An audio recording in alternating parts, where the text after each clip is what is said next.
ISKCON নামক যে সংগঠন বর্তমান বাংলাদেশে চলমান আছে, এই ইসকন মূলত হিন্দু ধর্মীয় শ্রী চৈতন্যের মতবাদকে প্রমোট করে, যেটিকে বলা হয় বৈষ্ণব শাখা, হিন্দু ধর্মের বৈষ্ণব শাখা। আর শ্রী চৈতন্যকে কেউ বলে যে তিনি নিজে শ্রীকৃষ্ণ, আর কেউ বলে যে শ্রী চৈতন্য মূলত শ্রীকৃষ্ণের ভক্ত ছিলেন। তো এই ধারাটার মূল বক্তব্য কি?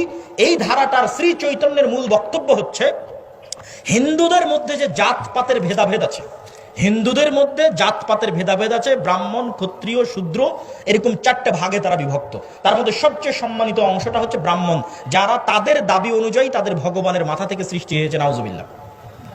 তো এই নিম্নবর্ণের হিন্দুদের কোনো অধিকার হিন্দু সমাজে ছিল না, ফলত নিম্নবর্ণের হিন্দুরা দলে দলে ইসলাম গ্রহণ করেছে।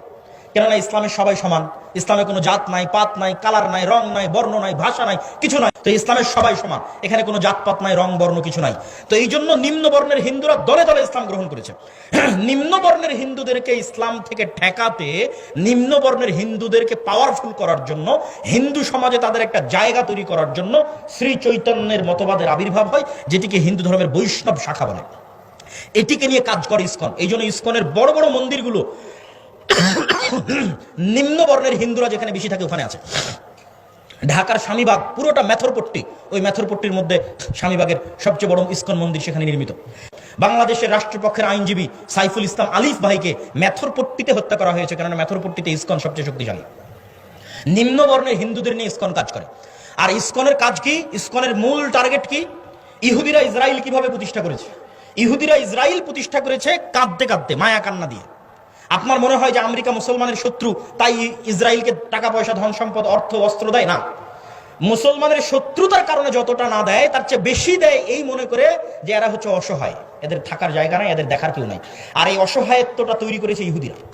হলোকাস্ট, হিটলার হলোকাস্টে ইহুদিদেরকে হত্যা করেছিল, ওই এক ঘটনা পর্যন্ত ইহুদিরা চলতেছে যে আমাদের পৃথিবীতে থাকার জায়গা নাই, আমরা কই যাব, আমাদের একটা দেশ দরকার, আমাদের মেরে ফেলে দিল, হিটলার আমাদের ধ্বংস করে দিল, dot dot dot dot dot, অসংখ্য কিছু।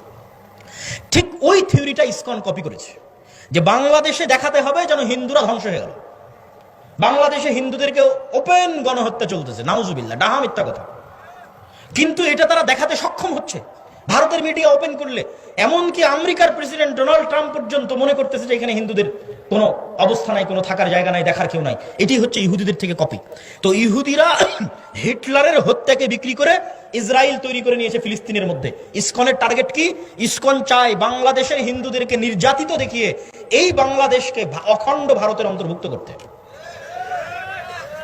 যেন হিন্দুদের নিরাপত্তা দেওয়ার জন্য বাংলাদেশকে অখণ্ড ভারতের অন্তর্ভুক্ত করা হয়। এটা আপনার কাছে খুব দিবা স্বপ্ন মনে হলেও এটি যে কোনো মুহূর্তে হয়ে যেতে পারে, অস্বাভাবিক কিছু নয়, যে কোনো মুহূর্তে হয়ে যেতে পারে। যেখানে আমরা চোখের সামনে দেখতে পাচ্ছি এই দেশে কোনো হিন্দু নির্যাতন নাই, সেখানে আমরাই চোখের সামনে দেখতেছি ভারতের মিডিয়াতে প্রচার করা হচ্ছে যে বাংলাদেশে হিন্দুরা ধ্বংস হয়ে যাচ্ছে। ভারত সরকার বিবৃতি দিচ্ছে তাকে কেন গ্রেফতার করা হলো, কিন্তু ভারত সরকার এটা বিবৃতি দিতে পারলো না যে একজন আইনজীবীকে কেন হত্যা করা হলো।